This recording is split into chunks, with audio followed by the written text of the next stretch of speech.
Hey everybody, it's the Mad Master here. This is like the fourth time me trying to do this video. And it's called A Lot of Young People Love the 80s but Wouldn't Last a Day Living in the 80s. So, kind of something I thought about for a long time. And I've kind of considered this whole situation very deeply. Because I love the 80s. You know, I love synthwave, you know.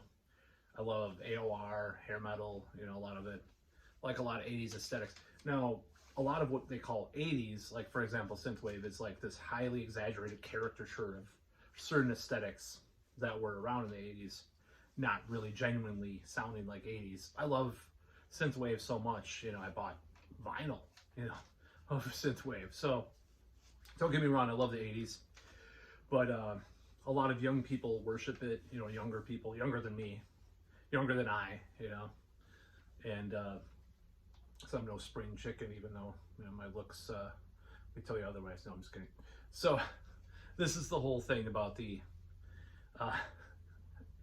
whole 80s thing with younger people. So the first thing, what would happen as they step out of the DeLorean, you know, so to speak, is they would cough because everybody smoked. I mean, and people that smoked everywhere, smoked cigarettes, not, you know, your vaping your brains out on pot like a lot of young people do nowadays. You know, I'm not talking about that. I'm talking about actual cigarettes.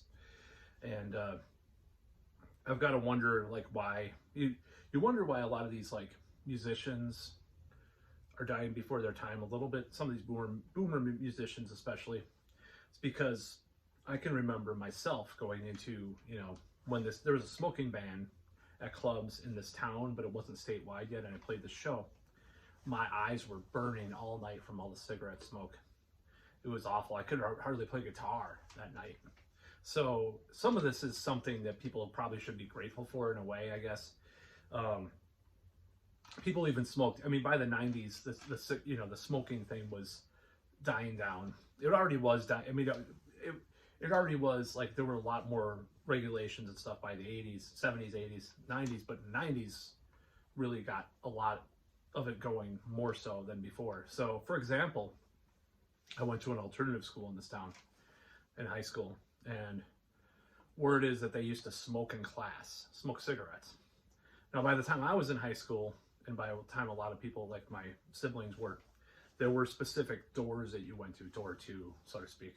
Well, in one of my high schools I went to, not the alternative one, where people smoked cigarettes. So people smoked everywhere. And a lot of young people don't smoke cigarettes, like, you know, they vape pot or maybe vape tobacco or whatever. But that would be something that you would notice right away. You'd just be like, what the hell? People are smoking everywhere, you know, as you step out of the DeLorean. So another thing that people would notice, young people, that's not as much around now, is just blatant, you know, I wouldn't say bigotry because, or racial bigotry, not necessarily. Of course, that was way more in existence back then too. But homophobia was off the charts in the 80s. Like, I can't say it on YouTube, but the F word used everywhere by people of all stripes. The AIDS crisis was going on. There was a lot of liberals, you know, left-wing people that were homophobic or whatever. You know. You would hear it all the time as an insult. You would hear the R word, retard. But I still say the word, as I said in a previous video. You know, you would hear that everywhere. You know, I mean, that's what people said. People were way more coarse in their language in certain ways sometimes. They didn't censor themselves. So the young person that would be traveling through time, they would, you know, be shocked at how much it was part of the common vernacular. I was watching Pretty in Pink, and there was blatant, like, racism and you know, I'm not one like these like BuzzFeed people that like wants to complain about it, but the girl was like, it was someone's, like, friend of Molly Ringwald. I know it wasn't Pretty in Pink. I think it was 16 Candles, which is definitely the worst one of them, of those types of movies, for the problematic elements. It's not, but the problem with that movie is it's not funny, and it's not like endearing. It's not like even Revenge of the Nerds is more endearing, even though it's problematic to today's audiences. So that was commonplace. I mean, people said racist stuff, sexist stuff, you know, I mean, you talk about transphobia, you know, that's on another planet back then. So I'm not like saying that, you know, my opinions about some of this stuff, you know, I've very anti-woke, whatever you want to call it, but you know, it was very, as far as like, maybe not Hollywood, but like regular people and a lot of Hollywood, the homophobia was the worst. It was at its worst because AIDS was a huge crisis.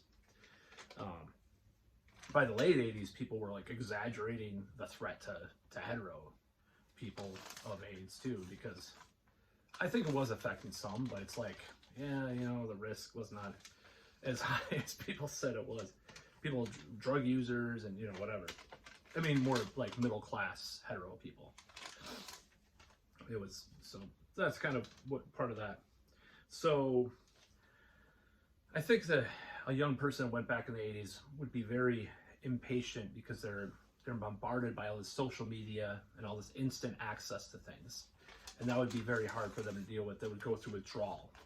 They would have like, oh, I can't, what do I do? You know, they start biting their nails or smoking cigarettes even, you know. They would have a hard time with our society and our culture, especially people born before the year 2000 or 95 even, you know. Instant access to everything. It'd be very hard for them to deal with that. You know, you would have to use physical media to listen to music or read a book or watch a VHS tape of Star Wars. The original trilogy with no special edition bullshit, by the way. So that would be hard for people to deal with, you know. You'd have to touch things. You'd have to get into the dirt of things more than if, you know, you're just this sterile monoculture that people live in now sometimes, you know. So there would be no social media, you know, at least not in the modern sense of the term. I mean, you had BBSs, you know, I was on BBSs in the early 90s. So that's the closest to social media you had back then. But that was for nerds, you know, that was for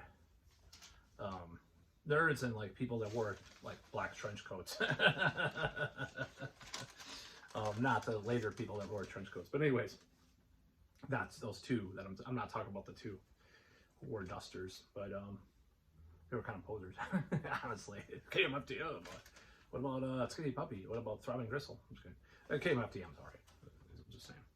So, result of less social media, you would get away with a lot more stuff. You could get away with probably more crimes, you know, more simple transgressions. And it wasn't, and honestly, you know, is that a bad thing or a good thing? I don't know. It's just, it depends on your perspective on that, perspective on it. So that would be one thing that you would actually find back then, is that you can get away with saying different things to people or being around stuff. So that gets me to this next thing that I put down on my list. Sketchy people. Crime.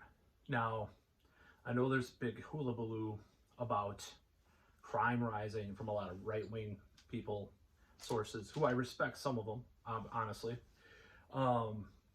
And crime has risen, like in the last 5 years, but it's a fraction. That wasn't a dog whistle or anything. The okay symbols, right? No, it's a fraction of what it was back in the 80s. I mean, sketchy people were everywhere. Go walk down the street and just be like sketched out.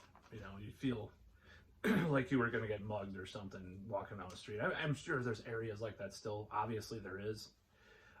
It's not as prevalent as it was, though. Take my word for it. Look at the crime statistics.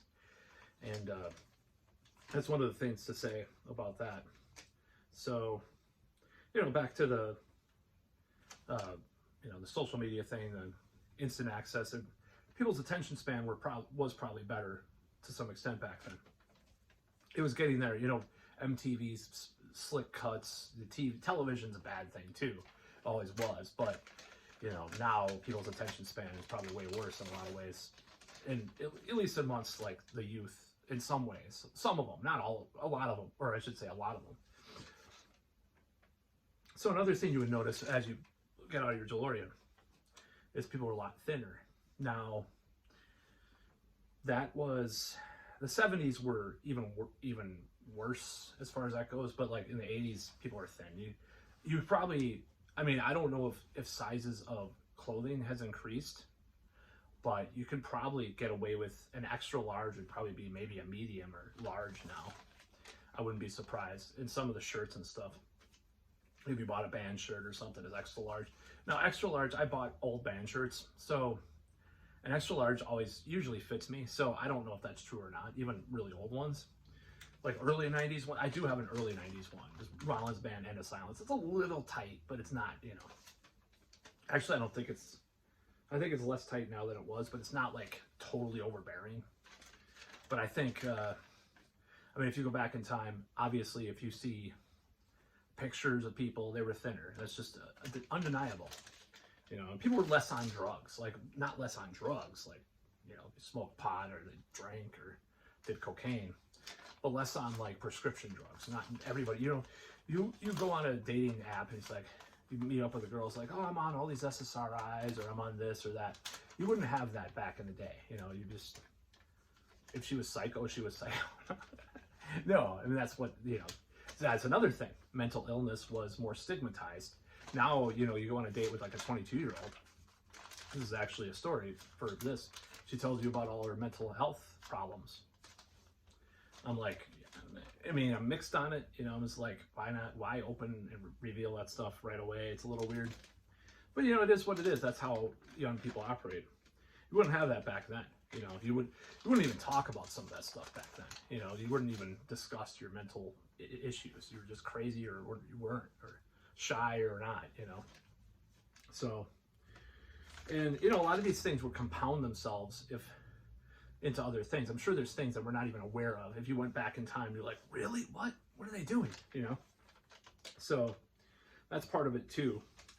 And, you know, the media was a lot more right-wing, like culturally, you know, they would attack people. I mean, not all of the media, but another thing about the media is they were way less corrupt too. They were way less like really corrupt people of the right or the left. Like back then, there were actual journalists, you know, people that actually cared about the truth. And there was a lot of exposés and stuff. Now, Noam Chomsky wrote Manufacturing Consent. I think it came out in 1986 with Edward Herman. So already the corporate conglomeratization of media was getting bad, but nowhere near how it is now, especially with the sensationalist bullshit. So, and you know, there's a lot of stuff like that. So it would just be hard. You know, things were simpler, but they were, you know, they would be, you know, it wasn't as easy as it wouldn't be as easy as people say, like who watch Stranger Things or, you know, watch some like Shudder 80's pseudo, you know, 80's retro horror movie or something. It's not as simple as, you know, you drive in your Camaro and you listen to like hair metal and then go get your 80's girlfriend who has her hair sprayed all up. It's not like that. It wasn't like that. It was very different. I mean, it was very, you know, but I think people talked more. Now, they didn't talk about their problems more like they do now, but they talked more, you know, they did. I mean, people didn't text. I mean, there was no texting. You had to call someone on the phone. It was a lot different. But yeah, there was a lot of things. A lot of things were more regimented. Now the monoculture has ruined that, but also it's a benefit too. Like, for example, if I date someone much younger than me, you know, a lot of times I'm surprised that they listen to some metal, because women around, just being honest here, women around my age is like, oh, I never liked metal. You know, it's better now than it used to be, even for people around my age. But like back then, it's like, I'm a goth. You know, I hate that cock rock Metallica stuff. Yeah, it's like now you'll go to a girl's house and she'll be like playing an Ozzy cover or an Ozzy song or something on her thing, or you know, Spotify or whatever. You know, it's just a lot different. And now there's more of a monoculture where things are just accepted. You know. And it's kind of lame because, you know, you used to have fights between metalheads and goths and stuff. I just did this interview with this Greek band he was talking about disco people versus rockers in Greece. And the guy, I found that really funny. Or disco people and rockers. So things were a lot more regimented and more segmented and segregated, to be honest, with regards to that stuff. And I probably wouldn't have, that's why I had so much of a hard time growing up, is because I liked punk and metal. And then there was crossover, as it's called, crossover. But a lot of people, there was still a lot of remnants of that, you know, those segmented cultures. People hated, you know, metal, or they hated punk, you know. I don't think it was as bad from the metal side. Obviously, it's not as bad. But the real elitist punk people hated metal worse than metal heads hated punk, because that's just what I saw in this town. So, yeah, the 80s would be a difficult time for the people to live in if they are used to the, you know, the modern times for various reasons, you know. So, hopefully I didn't ramble too much. Rambling man again, rambling Matt, right? So, I don't care. So yeah, that's just how it goes. So like, as far as the 80s go, there's a lot of aesthetics that I like about, that are taken from the 80s. I'm going to do more videos about the 80s, because I realize there's a lot of things that were in the culture and in the society that, why I realized I got a whole paradigm epiphany of why, of the whole paradigm and epiphany of why people like the 80s so much, and why younger people look for it, because it just does it. It's not a simpler time, like my friend said. It's a simpler time. It wasn't simpler, but it had, you know, you had to, for example, you know, you would, if you put a tape in the VCR, you know, you put, say you put Star Wars in the VCR. I hope this still works. I don't have a VCR right here, but you know, you have Star Wars, you take it out, it gets eaten by the VCR, and you have to pull it out. It doesn't, hopefully it doesn't tear, you know. Now you can just stream something on whatever, you know. But back in the day, yeah, you had to do that, and you had to work on stuff more in depth. You know, if you were a computer person, that was even worse. You had to be a nerd. You didn't know shit about, you know, you can't just plug and play like you do now, you know. So, but yeah, that's kind of how it goes with the 80s thing. The 80s aesthetic is very admirable for various reasons I'll go into future videos about. And I know why. I know the essence of the 80s that people look back fondly at. Younger, I mean, especially younger people, they look back on this. But would they survive a day in the 80s? They'd be coughing their ass off and be offended. You know, a lot of them would be very offended and be very, they'd be shaking in their boots, quaking in their boots. But anyways, that's about all.